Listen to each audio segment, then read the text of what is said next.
O assunto do curso que a gente trabalha aqui na Escola São Paulo é o conto. Então, a origem do conto, as funções do conto, as características específicas do conto e vários contistas da literatura universal. Contar é praticamente uma necessidade humana. Quando a gente passa por alguma coisa interessante, impactante, surpreendente, a gente tem uma necessidade imediata de contar essa coisa. E contar é praticamente um dos exercícios mais antigos da prática humana, da linguagem humana.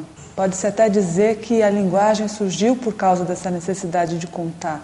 Mesmo aqueles desenhos que a gente encontra nas cavernas já são uma fantasia, uma ficção que os homens da pré-história criavam sobre aquilo que eles viviam. Uma necessidade de contar para os seus vizinhos ou para o mundo que viria depois sobre os animais que muitas vezes eram inventados. Então a gente não sabe exatamente diferenciar o que é invenção e o que é realidade na cultura humana. E desde o século XVII, XVIII, o conto se transformou num dos gêneros oficiais da literatura. O Ricardo Pilha, que é um contista muito bom, argentino, escreveu um decálogo sobre o que é o significado do conto. Como que a gente faz para diferenciar um texto que é um conto de um texto que é uma novela, ou de um texto que é um romance, ou então de um texto que é uma crônica. E ele diz uma coisa muito interessante. Ele diz que um conto sempre narra duas histórias. Então, a primeira história é aquela que a gente lê, a narrativa, que parece ser a principal, ou parece ser a única. Mas tem uma outra história que está sendo contada nos interstícios dessa primeira, e que é uma história secreta, que também está sendo contada ao mesmo tempo. E é por isso que o conto sempre cria uma tensão, porque ao mesmo tempo que você está lendo uma história, outra história está sendo contada. E essas duas histórias geralmente são até paradoxais. Por isso que um outro contista maravilhoso, também argentino, chamado Júlio Cortázar, fala que o conto é uma narrativa que cria tensão e intensidade. Por que o conto é diferente de uma novela ou de um romance? Porque o conto é breve, ele é necessariamente breve. Então, como ele é breve, ele precisa e ele pode manter a atenção o tempo inteiro. Porque é claro que num romance, nenhum leitor suportaria ficar durante 200, 300 páginas tenso, com a leitura num estado de suspensão, com a atenção no estado de suspensão. Mas durante 8, 10, 5 páginas ele pode ficar num estado de suspensão completa, completamente tenso. E a narrativa moderna, pior do que a narrativa, ou melhor, não sei, do que a narrativa clássica, nunca relaxa.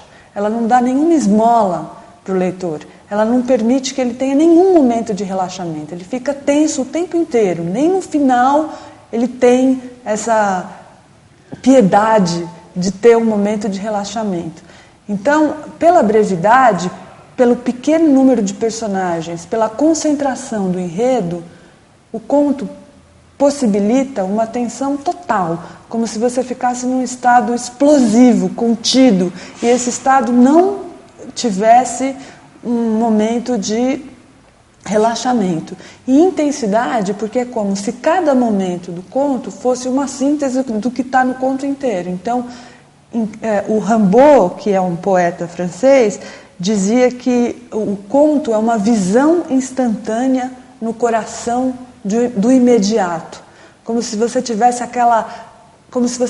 naquela condição de tensão e intensidade total em cada momento do conto.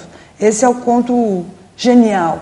Por exemplo, uma ideia de um conto curtíssimo, brevíssimo, que é de uma linha só, mas para se ter uma ideia de como ele conta duas histórias, de como essas duas histórias são paradoxais, de como ele mantém a tensão e a intensidade o tempo todo, é um exemplo de um conto de um escritor da Guatemala chamado Augusto Monterroso.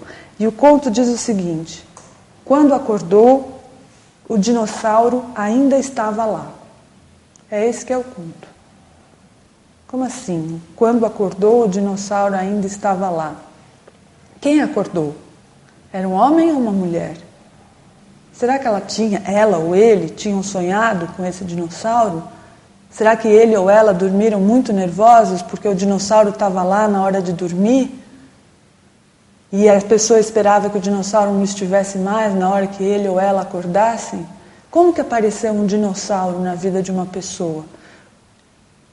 Qual é a segunda história que está sendo narrada nessa aparente linearidade? Quando acordou, o dinossauro ainda estava lá. Tem um absurdo contido aí que cabe ao leitor decifrar e que é indecifrável.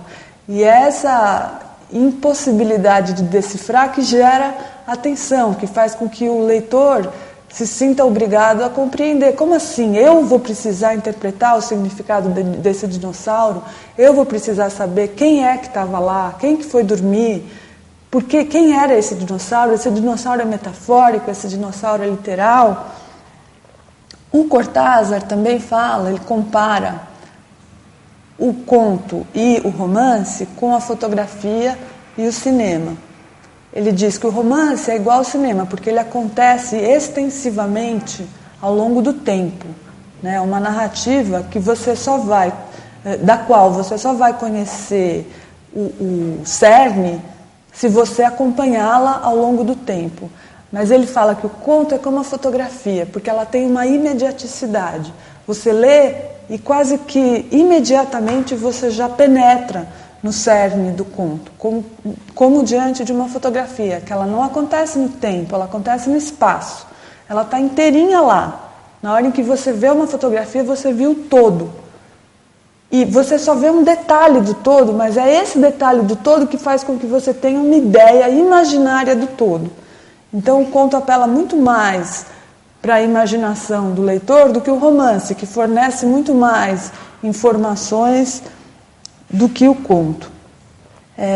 Tem um poeta romântico do século XIX, inglês, chamado Coleridge, que ele sugere para o leitor, quando ele se propõe a uma leitura de uma ficção, o seguinte: é a suspensão da descrença. Você tem que esquecer que você não acredita em mentiras, em fantasias, em fingimentos. Você tem que esquecer que você descrê das coisas e você tem que embarcar numa situação de crença. Você tem que acreditar naquilo que você lê, porque senão você não aproveita a leitura. Então, o segredo para a gente embarcar numa das leituras mais difíceis que existem, que é tão tensa assim, que é o conto, é você acreditar no que você está lendo. Não partir imediatamente para a interpretação, para a lógica do conto, para a desconstrução da narrativa, mas acreditar e saber que muitas vezes a invenção, a imaginação, dizem muito mais sobre a nossa realidade do que os fatos e as informações.